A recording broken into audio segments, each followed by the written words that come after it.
샬롬. 하나님 사랑합니다. 여러분 주 안에서 사랑합니다.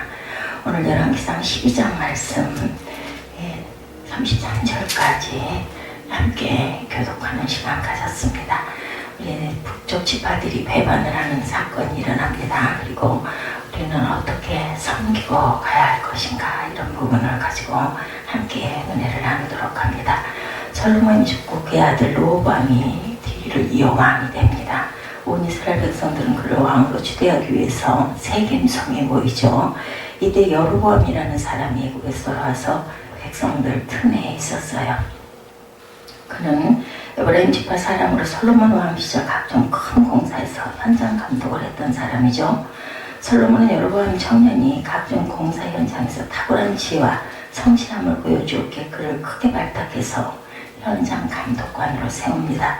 또한 부역에 고생하던 이스라엘 백성들도 여로보암을 많이 따릅니다. 그런데 솔로몬이 통치 말년에 하나님의 계명을 거역하고 우상 숭배에 빠지게 되자 하나님은 솔로몬에게 징계를 선언하십니다. 이스라엘 12지파 중에서 10지파를 빼앗아 여로보암에게 주시기로 한 거죠. 그리고 다윗의 가문에게는 유다지파와 베냐민지파만을 맡기기로 하십니다. 하나님 선지자 아히야를 통하여 여로보암에게 다음과 같은 말씀을 주시는 부분이 열왕기상 11장에도 나타나죠. 솔로몬이 야훼를 버리고 우상 숭배에 빠졌으므로 그에게서 10지파를 빼앗아 너에게 줄 것이다. 내가 너를 왕으로 세우리니 너는 북쪽의 10지파를 잘 다스려라. 만일 내가 내 명령에 순종하되 다윗처럼 순종하면 내가 너와 함께 할 것이요, 이렇게 말씀합니다. 내가 다윗을 위하여 견고한 집을 세운 것처럼 너에게 견고한 집을 주리라. 그런데 아히야 선지자의 예언의 말씀이 사람들에게 알려졌고 솔로몬도 알게 됩니다. 솔로몬은 자신이 총애하는 여로보암이 자신을 위협하는 정적이 될 소지가 있다는 것을 알고 이제 여로보암을 죽이려고 하죠. 여로보암은 황급히 애굽으로 도망을 쳤고 애굽왕은 그를 보호해 줍니다. 솔로몬이 죽자 10지파 백성들은 서둘러 애굽에 있는 여로보암을 부르죠. 왜냐하면 하나님이 아히야 선지를 통해서 하신 말씀도 있고 여로보암의 리더십을 인정하고 그를 따랐기 때문입니다. 그래서 그들은 여로보암을 앞세워서 이제 막 왕으로 주게 한 르호보암에게 나가 다음과 같은 건의를 하게 되죠. 왕의 아버지는 우리에게 무거운 멍에를 지우셨습니다. 그러나 이제 극단 강제 노동의 의무와 왕의 아버지께서 지우신 무거운 세금을 가볍게 해주십시오. 그러면 저희가 왕을 섬기겠습니다. 이렇게 조건을 걸죠. 르호보암이 대답합니다. 돌아갔다가 3일 후에 오라. 그래서 사람들이 돌아갑니다. 르호보암은 예루살렘에서 하룻거리인 세겜에 와 있기 때문에 예루살렘에 사람을 보내서 조언을 구하려고 3일 후에 다시 오라고 한 건데, 르호보암 왕은 자기 아버지 솔로몬이 살아있을 때 왕 앞에서 섬겼던 노인들에게 조언을 구하며 묻습니다. 내가 이 사람들에게 어떻게 대답하면 좋겠어? 그들이 대답하죠. 만약 오늘 왕께서 이 사람들이 종이 되 백성들을 섬기고 그들에게 선한 말로 대답하시면 백성들이 영원히 왕의 종이 될 것입니다. 그러나 르호보암은 그 노인들이 해준 조언을 받아들이지 않고 자기들을 섬기고 있던 함께 지낸 젊은이들에게 조언을 구합니다. 르호보암 왕이 그들에게 묻죠. 너희는 어떤 조언을 하겠느냐. 12장 내용에 이런 부분들이 나타납니다. 9절에 자기와 함께한 사람들에게 의논해서 너희는 어떻게 장라 이 백성들에게 대답하게 하겠느냐. 백성이 내게 말하기를 왕의 아버지가 우리에게 매운 멍에를 가볍게 하라 하느니라, 이렇게 묻습니다. 왕과 함께 사는 젊은이들이 대답하죠. 왕께서는 10절이죠. 왕께 아뢰입니다. 왕께서는 왕의 아버지는 우리에게 무거운 멍에를 지우셨으나 왕은 우리 멍에를 가볍게 해달라고 말한 이 백성들에게 이렇게 말씀하십시오. 내 새끼손가락이 내 아버지의 허리보다 굵다. 내 아버지께서 너에게 무거운 멍에를 지우셨다고 했느냐? 나는 그 멍에를 더 무겁게 할 것이다. 이렇게 얘기하라고 얘기합니다. 11절에 보면, 그리고 3일 만에 여로보암과 모든 백성이 르호보암에게 나아가왔으나 이는 왕이 명령하여 이르기를 3일 만에 내게 다시 오라고 했기 때문에 약속을 지키고 여로보암과 그 밑에 있는 신하들이 와서 이제 대답을 들으러 옵니다. 13절에 왕이 포악한 말로 백성들에게 대답할세 노인의 자문을 버리고 14절이죠. 어린 사람들이 자문을 따라 그들에게 말하 이르되 내 아버지는 너희의 몽해를 목격하였으나 나는 너희의 몽해를 더욱 무겁게 할지라. 내 아버지는 채찍으로 너희를 징계하였으나 나는 정갈 채찍으로 너희를 징치하리라 하니라. 이렇게 아주 무서운 이야기를 합니다. 왕이 이렇게 나오자 백성들의 마음은 그에게서 당연히 돌아설 수밖에 없겠죠. 그들은 르호보암과 유다 지파의 통치를 거부하고 별도로 나라를 세우기로 마음을 먹죠. 이런 결과가 나타난 것은 르호보암의 어리석은 행동도 원인이지만 하나님께서 이미 선지자 아히야를 통해서 느밧의 아들 여로보암에게 하신 말씀을 이루기 위한 계획되어 있는 아니면 결과를 알고 있는 하나님의 그러한 그 계획이었죠. 또한 거슬러 올라가면 솔로몬의 불순종과 우상 숭배가 근본 원인이기도 합니다.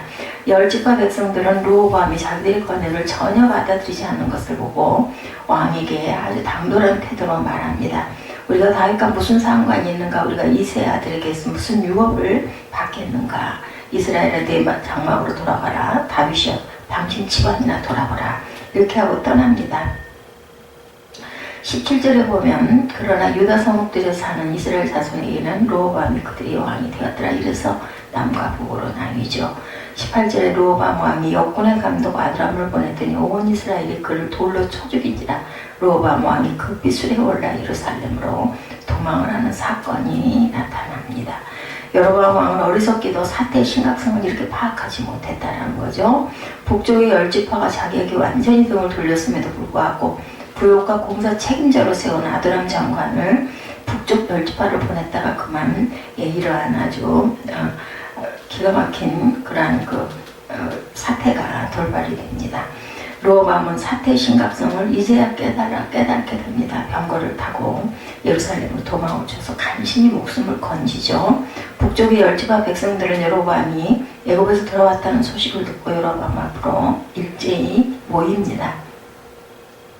그리고는 이제 22절 부분에 보면 하나님의 말씀이 하나님의 사람 스마야에게 임하여 이르시되 다시 또 스마야라는 사람이 등장을 하죠.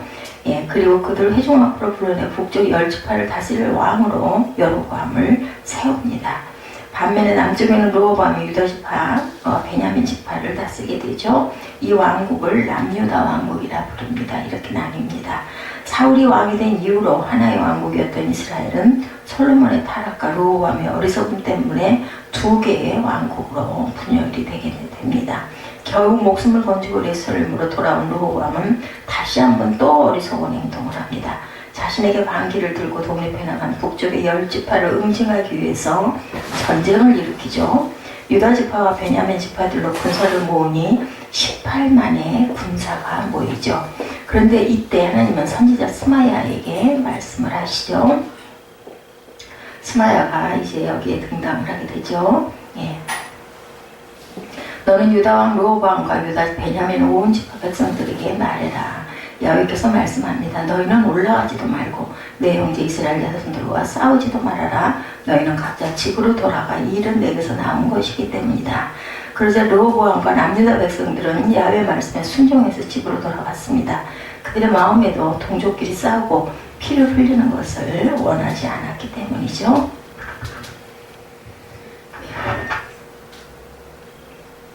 그래서 오늘 본문의 말씀, 열왕기상 12장 말씀 전체죠.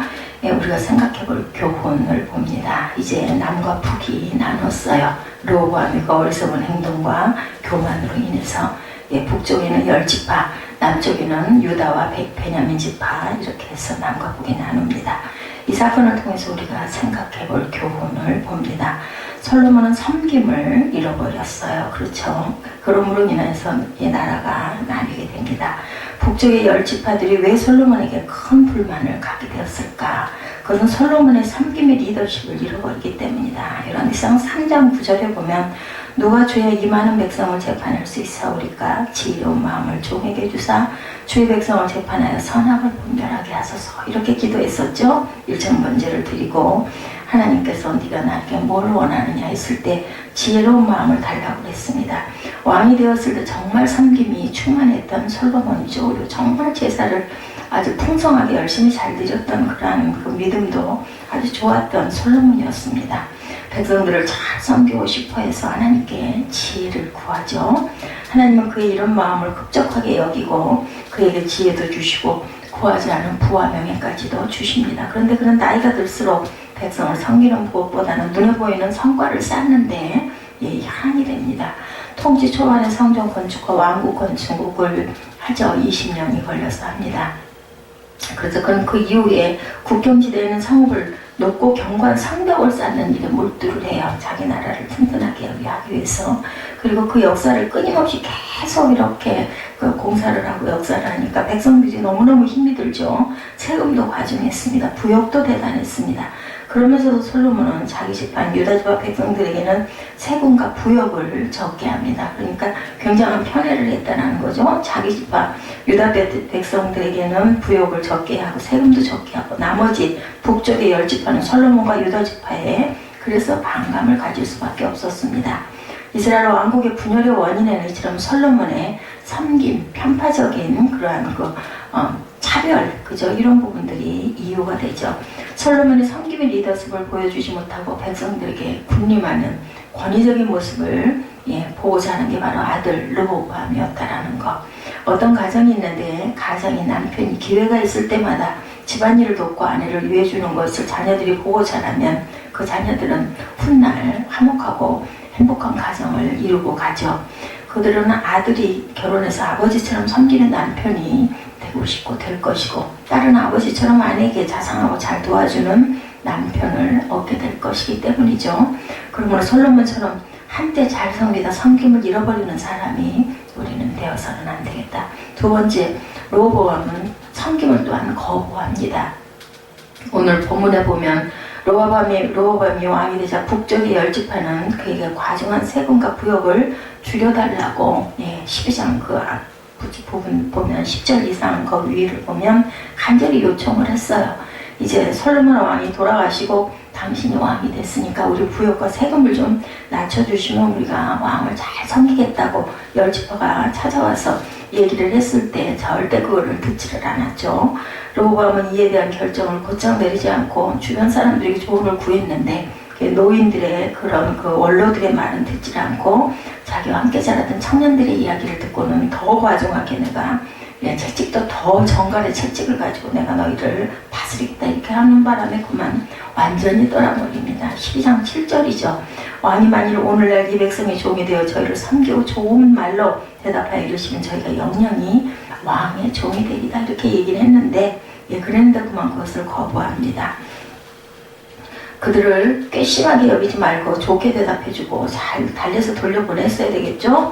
원로들은 경험이 많은 사람들이라서 사태를 잘 파악했는데 그만 그 젊은이들이 다른 말을 하는 바람에 그 말을 듣게 되죠. 여기 주변에 있는 벗도 굉장히 중요합니다. 르호보암은 사태의 심각성을 파악하지 못하고 자기와 함께 자란 청년들의 조언을 그만 듣게 되죠. 그래서 르호보암에게 성금의 리더십이 아니라 권위적인 리더십을 행사하라고 그 청년들이 가르치는 바람에 그만 이렇게 낭패를 당합니다. 12장 14절에 내부치는 채찍으로 너희를 징치하였으나 나는 정갈로 너희를 징치하리라 이렇게 무서운 이야기를 합니다. 르호보암은 원로들이 제시한 섬김의 리더십을 수용하지 않고 친구들이 제시하는 권위적인 리더십을 선택하죠. 그 결과 북쪽의 10지파 백성들을 여로보암에게 빼앗기고 맙니다. 그러므로 우리는 정말 온전한 섬김을 잘 실천하고 가야 되겠다. 예수님을 본받아서 가면 됩니다. 원로들이 르호보암에게 한 말은 아무리 생각해도 굉장히 기가 막힌 이야기죠. 왕이 백성의 종이 되어 섬긴다면 저희가 왕의 종이 될 것이다 이렇게 얘기했습니다. 원로들은 오늘날 민주주의 정신이 만연한 시대 가면 이런 말은 쉽게 받아들일 수가 있지만 고대 왕정 국가 시대에 이런 말을 할 수 있었다는 것은 그들의 성경의 정신으로 원로들은 보존된 사람이었기 때문이다. 예수님의 마태복음 20장 26, 7절에 너희 중에 누구든지 크고자 하는 자는 너희를 섬기는 자가 되고 너희 중에 누구든지 으뜸이 되고자 하는 자는 너희 종이 되어야 하리라 이렇게 말씀하죠. 세상 사람들은 남 위에 군림하려는 것을 원하지만 너희는 다른 사람을 섬기는 자가 되어야 한다. 예, 그리고 그렇게 했을 때 천국에서 큰 사람이고 으뜸이라고 말씀하시죠. 마가복음 10장 45절에도 인자가 온 것은 섬김을 받으려 함이 아니라 도리어 섬기려 하고 자기 목숨을 많은 사람의 대속물로 주려 함이라. 예수님은 이론만 가르친 것이 아니라 당신께서 이 말씀을 몸소 실천하셨죠. 그가 이 땅에 오신 목적이 바로 섬기기 위해서라고 이렇게 말씀을 하셨습니다. 그리고 예수님은 마지막 정말 피 한 방울, 물 한 방울까지 우리를 위해서 쏟으시고 섬겨주시다 돌아가시죠. 요한복음 13장 14절에 내가 주와 또는 선생이 되어 너희 발을 씻겼으니 너희도 서로 발을 씻기라고 말씀하십니다. 그래서 예수님은 우리에게 명령하시죠. 내가 너희를 섬겼으니 너희도 나와 같이 섬기는 자가 되라. 나는 예수님의 섬김을 받는 사람으로 그 은혜를 보답받기 위해서 과연 어떤 섬김을 실천하고 가고 있는가. 가정에서 가족들을 잘 섬기고 교회에서 성도들을 잘 섬기고 그리고 직장에서 동료들을 섬기고 아니면 섬김을 또한 거꾸로 주로 받고 있는 사람은 아닌지 한번 깊이 생각해보는 시간 갖도록 합니다. 마가복음 9장 41절에 누구든지 너희를 그리스도에게 속한 자라 하여 물 한 그릇을 주면 내가 진실로 너에게 이르노니 저가 결단코 상을 잃지 않으리라고 말씀합니다. 우리가 섬기는 것을 하나님이 모두 기억하신다라는 것을 잊지 않고 주님을 본받아서 섬김을 실천하는 저와 여러분들, 르호보암처럼 나라를 갈라지게 하고 결국은 적대국을 만들어버리죠. 남북이 계속 전쟁을 하게 되는 그러한 상태에 이르게 되는 아주 아픈 그러한 그 교훈입니다. 요람기상 12장 1절부터 20절을 중심으로 함께 둘러보았습니다. 우리 16절부터 20절까지 합독하고 기도하는 시간 갖도록 하죠.